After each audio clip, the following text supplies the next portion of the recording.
Today I have the privilege of being here with Sylas Dall, who is the writer, director of They Reach, which will be available on DVD, Blu-ray, and digital on November 3rd. So, can you start off by telling us a little bit about the film? Um, yeah, sure. It started off as a short concept trailer for a movie that did not exist at all. I decided to pursue filmmaking as you would if you were, a filmmaker and that was my hobby and I was like, okay, I'm gonna submit some shorts into some festivals and that was one of them. And I submitted the first rendition of They Reach trailer, which was about 2 minutes. Very raw concept. It's kind of it's pretty different than what you see now, but and it was at this festival in Bleedingham, or it was for Bleedingham in Bellingham, and the audience, reacted very well, and I was super pumped and excited, and I was like, oh, this is pretty cool, and a lot of people just came up to me and was asking, "Hey, is this an actual movie? Are you gonna make this? Like, what is this?" And in the back of my mind, wasn't thinking about fully making a massive, like this embarking on this massive journey to make a feature film, but then I was like, maybe I will. Maybe I'll try to do this feature, write a script. So it took about 3 months, you know, even all the way through the production and during filming, we all had jobs pretty much. It was just like we were trying to do the indie filmmaking life is working and filming at the same time. So it took about 3 months to write a rough draft. That was not even it wasn't even a great draft. It was a vomit draft of just a bunch of notes, just in a single space on Word, no format at all. And when I met uh, through these festivals, through one of the festivals in Seattle at the 48-hour horror film festival in Seattle, I met a uh, my executive producer Jason Conley, and he was there. He had a film in there in the short film called Mount Seized, and it was pretty cool. And I was like, hey man, let's get together and chit chat. And it was funny because he reached out to me at the same time, and he asked me what I was working on. I said nothing really, just some shorts. I here's a crappy script on my desk, and he started thumbing through it, and he was like, "This is kind of cool." And then he asked if he could show it to my producer, Bride Troyer, which was a writing. He was a script consultant at the time, and Bry agreed to give me back like the most insane notes possible that you could possibly give a writer, like 15, 20 pages of notes. And I welcomed it because that's the only way I feel like you can truly collaborate and grow is to like see your mistakes, learn, collaborate with others, like especially in our field and just being an artist. It's if you're stubborn, you're not gonna grow and learn. And so I was like, man, this is great. Like I didn't go to film school. Like this is your notes are fantastic. Would you mind writing like jumping on board and doing um rewriting the screenplay like page one rewrite with me? And we could just keep the kind of basic structure, but go more in depth on character arcs and any like just the entire script. And Bry was totally on board. He jumped on and thus beginning the massive rewrite sessions that you hear about indie films rewriting and rewriting. We had 19 versions pretty much. Oh, So wow. yeah, we did 19 versions within like I think it took us like 2 or 3 months to rewrite it. Um, and Yeah, and then we just ventured into pre-production and Bry being at the helm of an amazing producer and extremely um he's extremely talented. He's more or less my mentor on this because again I didn't go to film school, so I was able to bring on people onto into our film family that had that experience. um, and knew the terminology where I kind of knew it in the back of my mind just because like we watch a lot of movies and I take a lot of notes and stuff, but I didn't know what a C stand was, for instance. I did I knew I knew the purpose of it, but I didn't know the name of it. Like there's a lot of things I did not know going into making the film. So this was kind of my film school more or less of just terminology and like what things are called and why and what is a character arc, why should that be in a script. I knew what it was. Everyone knows what it is when you're watching a movie, but some people might not know the terminologies, the specific um, what they're called and why it should be there. But it was really nice to have mentors on set and off a set. That was a really long answer. I'm sorry. It's okay. It's a good answer, which will actually lead me to another question: is any notes or advice that stick out to you from these mentors? Oh man. Okay, so this is gonna be 2 hour answer, and I was kidding. No, it's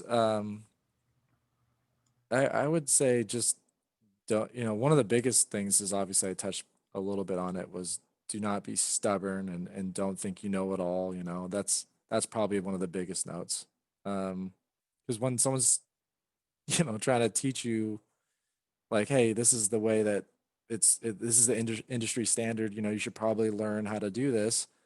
Um, you should probably listen to them when they say that and don't just don't overthink it and James Winters was a very big mentor of mine. He's the cinematographer on the film, and that was really important to mind meld with our cinematographer as a director because I've always shot my own films, like all my shorts. I was my own cinematographer, like most people that jump into indie films. They just go in the backyard with their friends and they shoot movies, and I did that all throughout my childhood.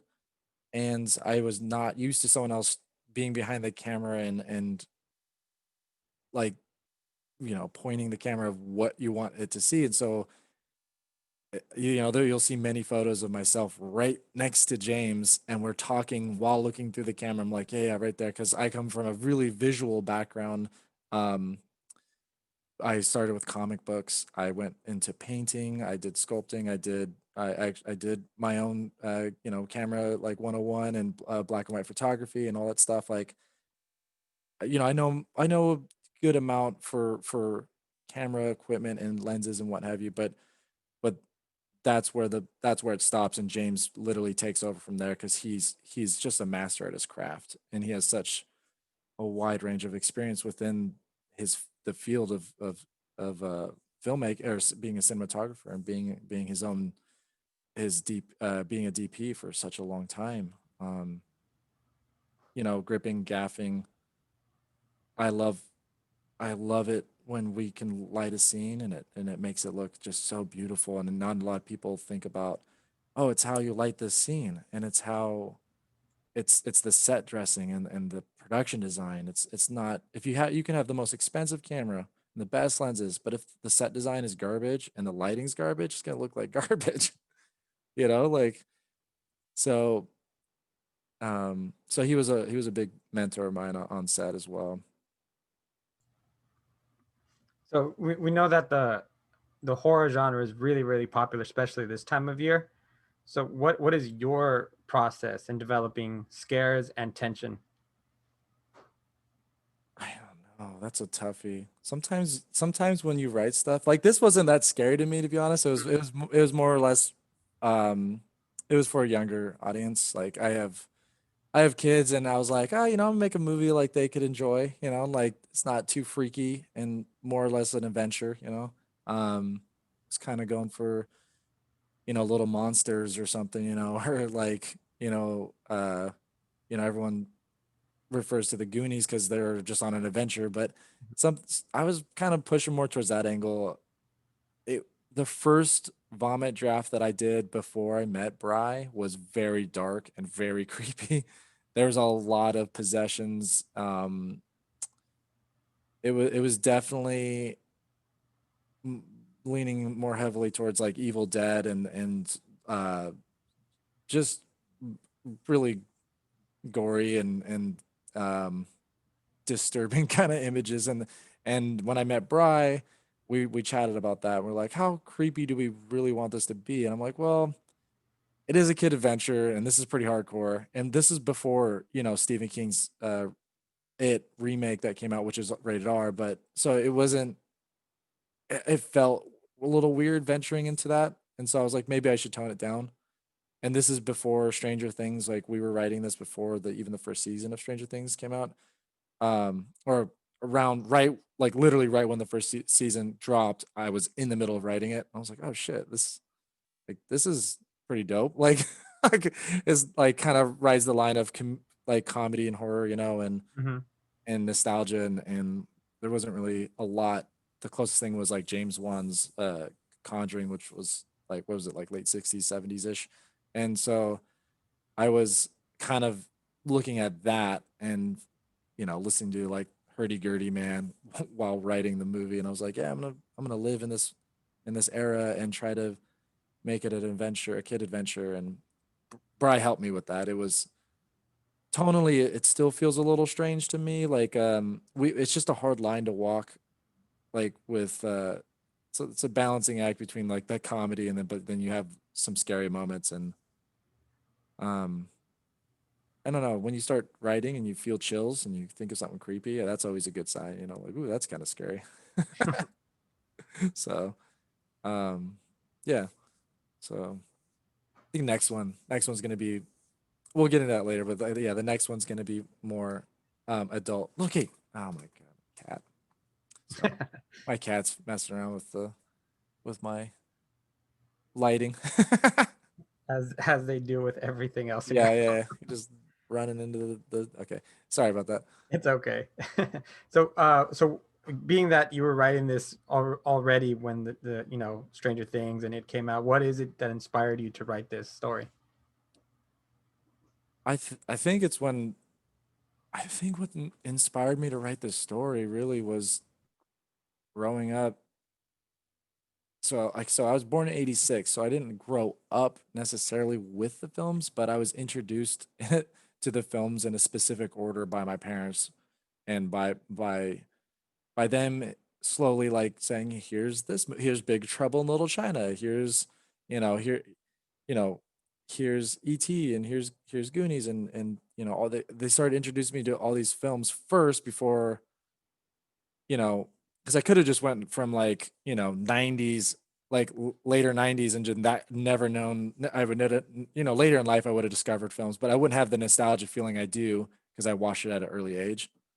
um so I think that plays a big part because I was always adventurous with all my friends. We would always, take our bikes and build bike ramps and like, just go. We had like there was across the street there was like a massive field of this wooded area, and we would build forts, tree houses, swings, you name it. Like we were never inside. We never were cooped up. Video games weren't as hardcore as they are now. I mean, we had like Sega Mortal Kombat later when it came out, but it was that was during the rainy season, like we would stay inside and like play games, and but we were bummed if we had to stay inside. As soon as it stopped raining, we were like, all right, let's go outside.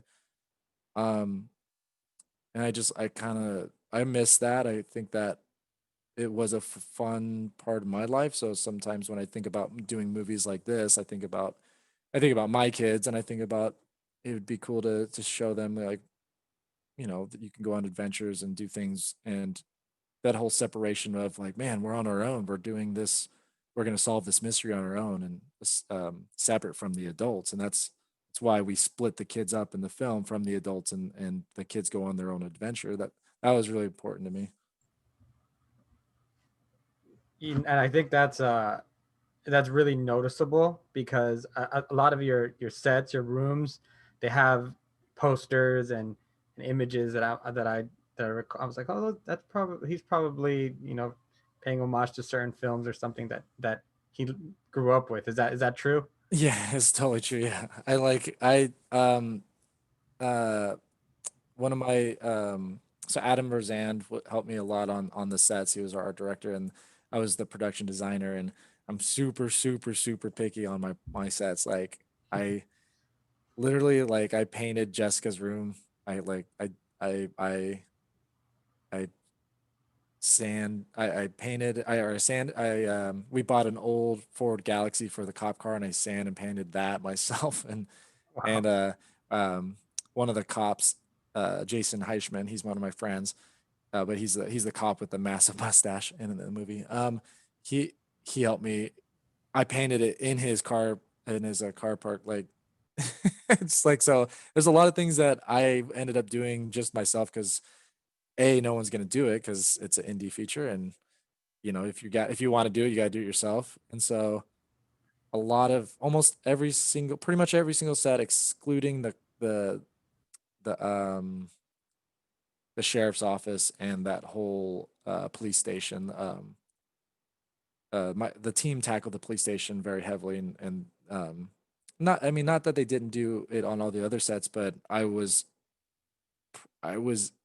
up to my eyeballs and like all the other sets, painting or set dressing or finding props via eBay and thrift stores and you name it. Almost right up to shoot, like 6 a.m. I'm still painting walls, and like we're shooting at like 8 in the morning. I'm like, I got 2 hours left. So it was definitely a challenge, but um, that's all filmmaking is, man. It's just a bunch of hurdles and solving it in a creative way. How does your creatures, your demons, how do they translate from paper to screen? How did you feel that went? It was all right, I it's just like so hard because our budget was so low, and every time people compare us to like Stranger Things or other multi-million-dollar films, I'm like, yeah, that's cool, Like, we had maybe as much as they spent on like craft services, but okay. um, I I think that the creature was way cooler in the script than what we were able to do practically, but and I didn't want to do too much CGI because it just looks weird at that point. Um, and that also harkens back to when the creature was always in the shadows in the films I grew up in, and it's kind of easier that way as well, just for low budget films, and it gets your imagination going and the darkness and the corners and what's in the shadows. But originally, and we could if there's a sequel or something, we'll with a bigger budget, which I've been talking to my producer about later down the road. But we think about, like, originally it was supposed to be this long, creepy figure that was like roughly like 7 foot tall, like 7.5 feet tall, and it was made of like, it was always supposed to be in the shadows, but it was made of it was almost like if you made a person out of twigs, but it was really really creepy, and like every time it moved it cracked, and you would like dip that into tar, and it would just leave like this trail kind of wherever it went in the shadows. And so that's why in the movie, when you hear it when you hear it close to somebody, you can hear cracking of twigs and stuff. I just thought that would be creepy as hell. um Visually, I could not pull that off unless I had an amazing CGI artist or something, which I don't have the money for. So we ended up going with what's in the film, which is a lot of random hands grabbing people out of the shadows or not even showing it at all. um there's just, you know maybe for the next one, but for this one, that's what we had to rely on, is what we could actually do and afford. All right. Well, we're gonna wrap this up with one last question: Is what do you hope is going to be the lasting impression for people that watch They Reach?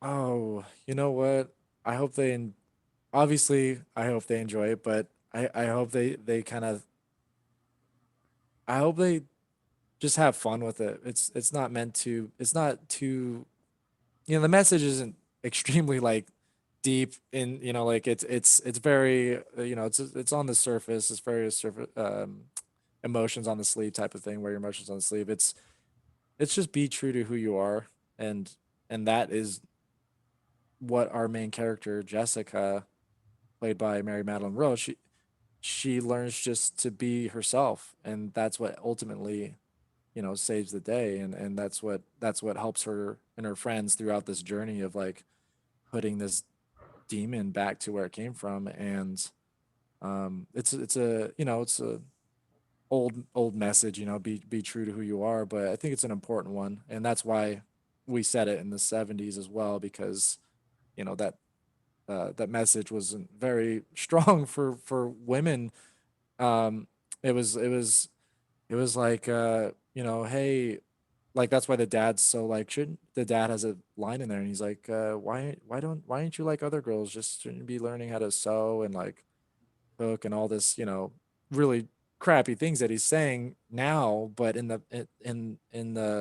70s and stuff, that's what they said. And she's like, no, I want to be an astronaut, and I want to be a scientist, and I want to do things, I want to create things.